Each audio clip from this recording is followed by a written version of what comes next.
Irene Dkhar, and I am a graduate in English from St. Anthony's College, and now I am continuing in doing these kind of pageantries which I've always been passionate about when I was back in 14 to 15 years of age. So now I am the reigning Miss Tourism India since I recently won, and I'll be representing my India in China at Miss Tourism World.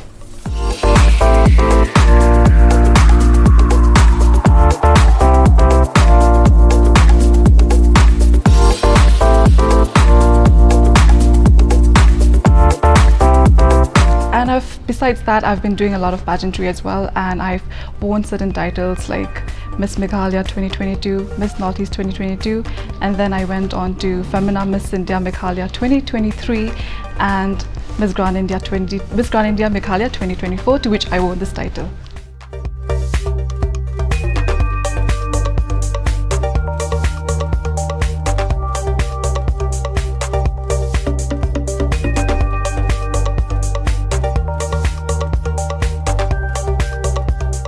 Well, it definitely is not an easy journey, I must say that. Every person who has come into a successful height has gone through a lot, so the same with me. Like I mentioned earlier, I was very passionate about pageantry right when I was 14 and 15 years, but those times I really didn't have the courage to speak up for myself and my family. So there was this one day when I was just going through YouTube, okay, and then I saw those Miss, back then I think it was Miss Meghalaya, I forgot the year, but that I was inspired by that, I was like, I hope that I could be there one day as well. But then, so I asked my mom, that was the very first time I asked my mom whether if she would allow me to go for or be in this industry. So I asked her permission, but then that time she was like, why do you want to be in this industry? It's all about showing skin and all of that and this stuff. So I was like, okay, fine.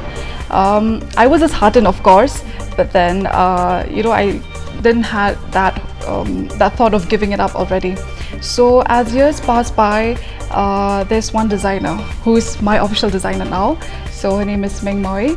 And it so happened that they have a casting for the models because they want to showcase their designs, and I was like, maybe I'll just go for it, without telling my mom, because I was thinking that if I tell my mom that time, she'll say no again.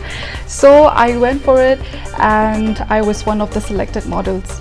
So then coming back home, I was like, no, if I have to go, I have to be absent from school. And I had thought of bunking school as well, okay, because I was really so determined to be there as a model, So I told my mom that was the day I came back from school, so I asked her once again, and then she was like, what kind of fashion it's going to be? So I told her it's just basically a normal runway fashion, and I just want to be part of it and that I'm selected for it. So she was like, at first, okay, let me think about it. Then she was like, after a day or two, she was like, okay, we can go. So I went for the practice, for the rehearsals and all of that. But then after 2 days, coming back home, my mom changed her mind. And that's because my mom's side of the family told my mom that, no, it's a bad thing, she shouldn't go there. So I was like, that time I was so disappointed rather than the first time, because I was selected for it, I went for it, she agreed, and just because of some people telling her that, that it's not right for me, then she closed the door for me basically. But then coming back from college again, we had a chit chat talk and all of that, and then I told her there's a voice actually inside me that asked me ask your mom what is the reason, because all those time I never asked my mom what is the reason you don't allow me to participate, right? Although she said it's about showing skin and all of that, but I really wanted to know the actual reason. So coming back from college, I asked her mom, what is the reason that you don't allow me to participate? And she told me, there's nothing, there's no reason for that. So to which that same evening itself, I think she had a talk with my uncle, who's very supportive of his children as well. They are my own cousin, the Soul Groove, if you know the band. Yeah, so they are my cousins, and he told my mom the same thing, even he was not supportive with what they want to pursue, but then with time he tried to understand them, and they're doing so well, so he was telling my mom or advising her in such a way that maybe she should give me this opportunity, let's see how it goes. And then with that, my mom finally called me and she was like, do you want to go for Miss Meghalaya? Then I was like, I was the one who asked you first, and then now you're asking me.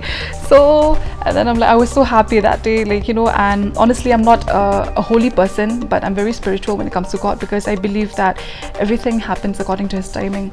And that day I realized, you know, like, what if I went those time when she wasn't supportive of me? Maybe I would have not grown like I've grown now. So with that thought, I went to participate for Miss Meghalaya, and it was my first time in pageantry. Although I know like a little bit of basics about them, but then, you know, I've never been trained. I was going all by myself, and even those back in that time also, I never try to purchase any new outfits as well, because I don't want to waste my parents' money as well, and I just want to do it by myself, you know. And I want to prove that whatever I do it for my mom. So that day I gave my auditions, I got through my auditions, and then my finale came, and you know, that's how eventually things happened. Things changed for me. And I still remember that day when I won the title, like, you know, because when you're on stage, everything is like totally blackout, right? You can't see the audience. But the moment I won, I just, out of all this audience, I only saw my mom's face, you know, there. And yeah, I'm really grateful till today. Like, had it not been for my mom, I don't think so I would have been here today. And yeah, things changed a lot in my family. Like, my mom started listening to us, started you know, to be more understanding, more modern with the way she thinks as well. And I'm really glad with that. Yeah. So with that, then I went for Miss Northeast, and she was the most supportive person, like, you know, because it was my first time I had to travel out of state.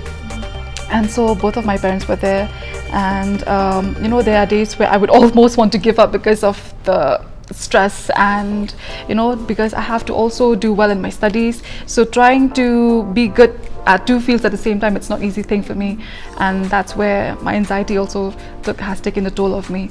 But then all I can say, it's just because that my parents have been there for me, so that's how I'm able to overcome all of these challenges as well. And with that, I went on, continue till today as well. So that's it only about my journey.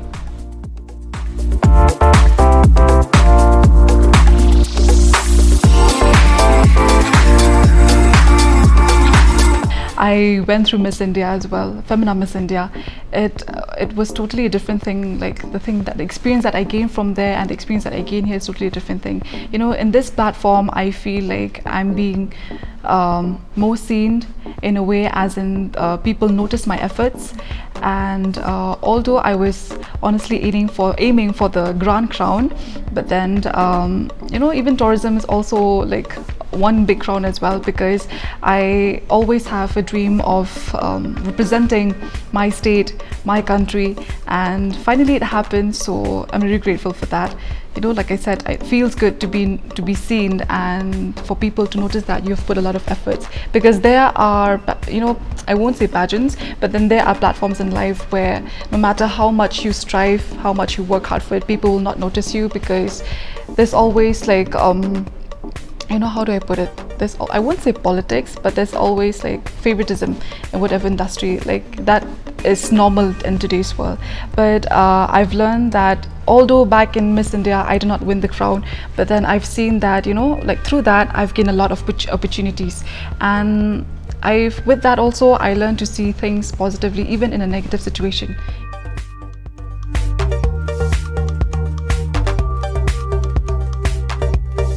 Pageantry also, it's not just about winning at times, it's about you going out there and showcasing yourself, you know, and in that way you can also pave many platforms for yourself and for the people around you as well.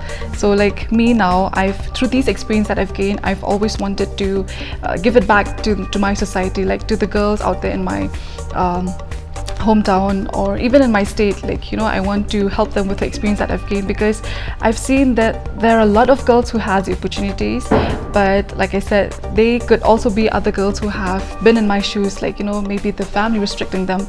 But I want to say that you know, do not give up just because things doesn't go the way you want it to be, and that you know, trust in God's timing always, and keep on working hard. Prove the world, prove the universe that you are passionate about something that you wanted, and that's how things will eventually come to your way, I mean.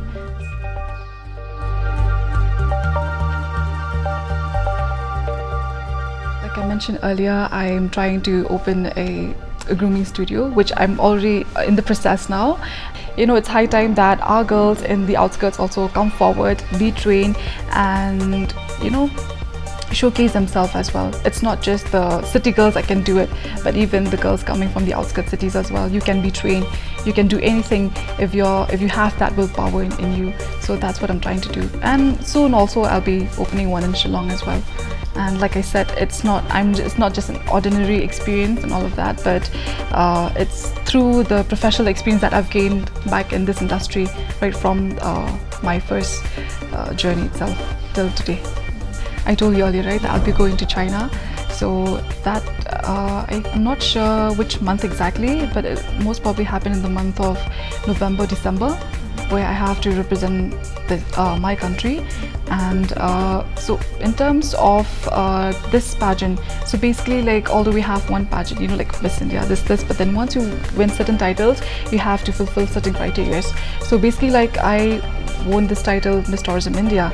So there, what they're looking for is someone who can really promote tourism, and I feel it's a good thing as well, because out here in Meghalaya we have a lot of diverse culture, and it's not about just representing what we have in our state, but also the people and the places, the fashion. When it comes to fashion, what I mean is about sustainability when it comes to, because we have Rindia as well in our state, so I'm looking to promote all of that. Yeah, the food as well, like of course the food. So yeah, everything when it comes to speaking of promoting tourism, and not just our state itself, but then the whole Northeast and even India as a whole. And I feel even Northeast also has to really come up, to a point where it must take a stand. I feel, because it's high time that we Northeast are being noticed as well when it comes in these fields, and that we can do so much better also. So that's what I'm planning to do, to promote us and our people.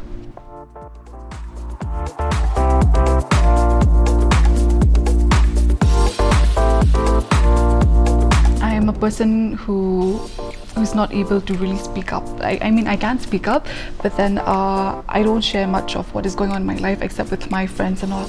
So recently I was planning to visit a psychiatrist, because I feel like it's high time that I need to really take care of my own mental state. It's just that when you go out, people don't notice you because of all of the glitz and glamour that you've been put up with on stage or with work and all of that.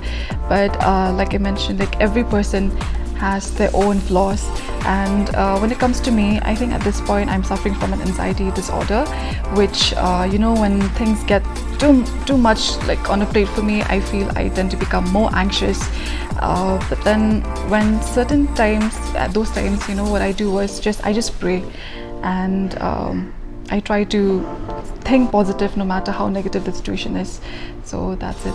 But then with time, let's see, when I have the courage to share what I'm going through with my life with the psychiatrist, then I must do that, because I feel people like us must seek professional help, and we should not feel that we're weak, because I feel like especially in my society, when we go through hardships, then we not complain, but then we tend to share with them. They'll be like, that's nothing for you, people also go through. But then we do not know like how strong a person is according to their own capability.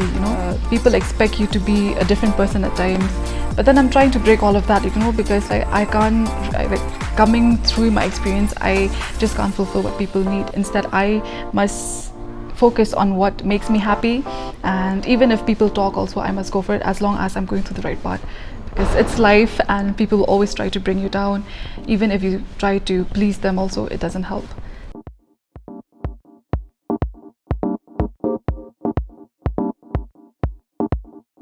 I have a lot to say as well when it comes to that, but I'll just keep it short. And I want to tell them that first of all, do not give up just because things doesn't go the way you've planned, but then keep on proving that you are eager and that you will definitely win that goal that you have always been dreaming of.